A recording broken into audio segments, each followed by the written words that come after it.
करा, लेकिन वो सारा का सारा डेटा चोरी हो गया। उसकी एक फुटेज भी हमने करवाई थी, एफआईआर भी करवाई, लेकिन कुछ हुआ ही नहीं, तो उसकी लोकेशन मिली ही नहीं। तो भाई सुबह उठ के हम ब्रेकफास्ट करने पहुंच गए हैं, कॉर्नफ्लेक्स और टोस्ट, और इसके बाद नहा के सीधे निकलेंगे मंदिर की तरफ। ब्रेकफास्ट हो गया है और आके हम बैठे हैं होटल के बाहर, एक छोटा सा एरिया है, रात में भी दिखाया था मैंने आपको। तो ये हमारे होटल के सामने ये बिल्डिंग है, और ये छोटा सा इन्होंने गार्डन बना रखा है, और ये सामने वाली भी होटल की ये बिल्डिंग है अपोजिट साइड। तो दोस्तों रेडी होके हम निकल रहे हैं अब पशुपतिनाथ टेम्पल की तरफ, और Delhi to Nepal road trip का हमारा है डे 3। और पशुपतिनाथ यहाँ से सिर्फ 10 से 15 मिनट की दूरी पे है। और ये जो टेम्पल है गाइस, ये 5th सेंचुरी से भी पुराना है, और भगवान शिव के यहाँ पे पशुपति रूप को वर्शिप किया जाता है।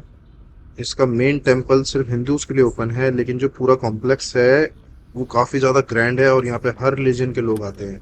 तो ये रिलीजियस प्लेस भी है, प्लस ये एक टूरिस्ट डेस्टिनेशन ही बन गया है, जहाँ पे वर्ल्ड में से हर जगह से लोग आते हैं। लेकिन जो इसका स्ट्रक्चर है गाइस, वो 17 सेंचुरी में फिर से रीबिल्ड हुआ था, क्योंकि जो पुराना स्ट्रक्चर है वो काफ़ी ज़्यादा ख़राब हो गया था।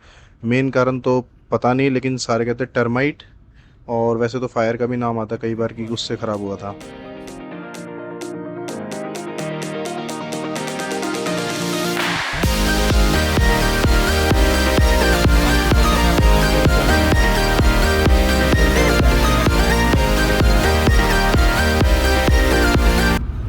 पार्किंग मंदिर जाना है। हाँ।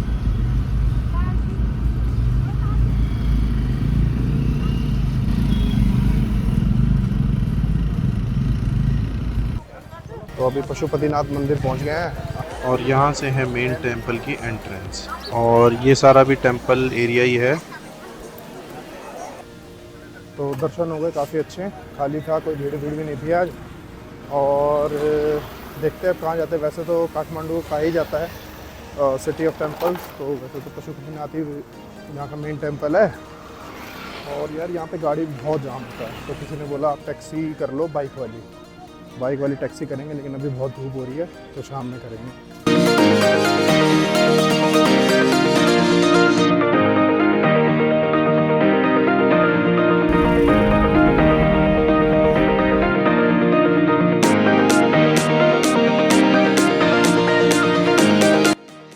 तो गाइस जा रहे हैं होटल की तरफ, और जाते ही होटल पे उड़ाएंगे हम लोग ड्रोन, और देखेंगे कैसा दिखाई देता है काठमांडू थोड़ा ऊपर से। और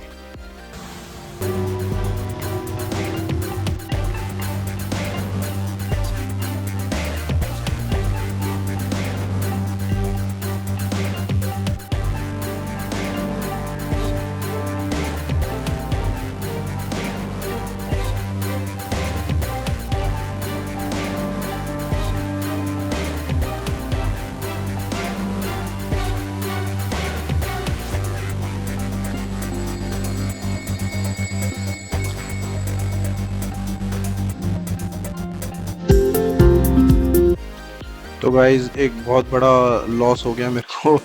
दिल्ली टू नेपाल ट्रिप तो हमने करा, लेकिन जो हमने पूरे ट्रिप के दौरान वीडियो करी थी, वो एक मेरे पास सेकंड फ़ोन था भाई का मेरा, वो जैसे हम दिल्ली पहुँचे हैं वो चोरी हो गया। तो काफ़ी ज़्यादा हमारा डेटा जो काठमांडू का था वो सारा लॉस हो गया, जो कि रिकवर भी नहीं हो पाया। और चोरी जो हुई है वो दिल्ली पहुँचते ही, हमारे दिल्ली टू नेपाल ट्रिप ख़त्म, हम दिल्ली पहुँचे हैं जिस दोपहर में, और उसी रात को ही वो चोरी हो गया फ़ोन। तो ना मैं डेटा निकाल पाया, ना रिकवर कर पाया। तो बहुत सारी इस चीज़ों में दिखानी थी काठमांडू के बारे में, लेकिन वो सारी की सारी डेटा लॉस में चली गई फ़ोन चोरी होने की वजह से। और ये इन्फॉर्मेशन मुझे जब डे 3 को जब एडिट करने बैठा हूँ, तब मेरे को याद आया कि यार उस फ़ोन में तो डेटा था। और गाइस खाली काठमांडू का ही नहीं, और भी रास्ते का डेटा उसमें था, क्योंकि सेकंड फ़ोन में वही यूज़ कर रहा था कि अगर ये फ़ोन जैसे कार में लगा हुआ है तो दूसरे फ़ोन से ही बाहर की वीडियो ले ली वगैरह वगैरह। तो बहुत सारी चीज़ें थी उसमें। और काठमांडू तो पूरा ही दिन का था, क्योंकि उस दिन मेरे जो फ़ोन था, जो मेरा प्राइमरी फ़ोन है, उसकी बैटरी लो थी, तो मैंने कहा वही वाला यूज़ करते हैं, तो वो वाला यूज़ करा, लेकिन वो सारा का सारा डेटा चोरी हो गया।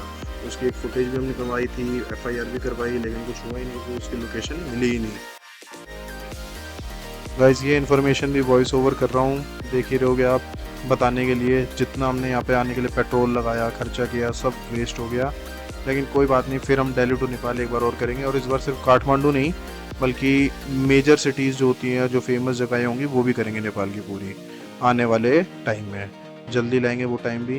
खैर अभी तो जो था वो अपलोड करना था, क्योंकि बहुत मेहनत लग गई थी जाने आने में भी और एडिटिंग में भी, तो सॉरी इस चीज़ के लिए। फ़िलहाल हम जा रहे हैं थामेल का जो क्लब रोड है वो देखने के लिए। तो गाइस हम पीते वगैरह तो है नहीं, तो इसलिए अंदर तो जाएंगे नहीं, लेकिन यहाँ का सुना है जो एलओडी क्लब है वो काफ़ी फेमस है, जो कि कुछ वर्ल्ड में रैंक भी होल्ड करता है यहाँ पे। तो गाइस ये रहा थामेल का सबसे फेमस क्लब, और इस पर लिखा भी है 44th best club in the world, इसीलिए ज़्यादा यहाँ पे लोग आते हैं।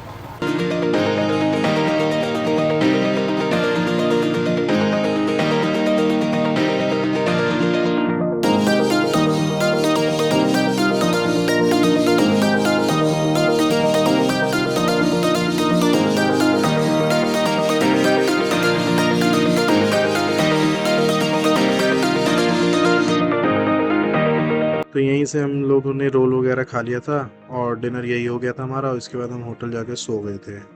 और आज के दिन के लिए इससे ज़्यादा कोई वीडियो थी भी नहीं मेरे पास, और सॉरी फ़ोन खो जाने की वजह से जितना दुख मुझे भी हुआ है, लेकिन क्या करूँ, अब यही था मेरे पास डेटा जो बचा था।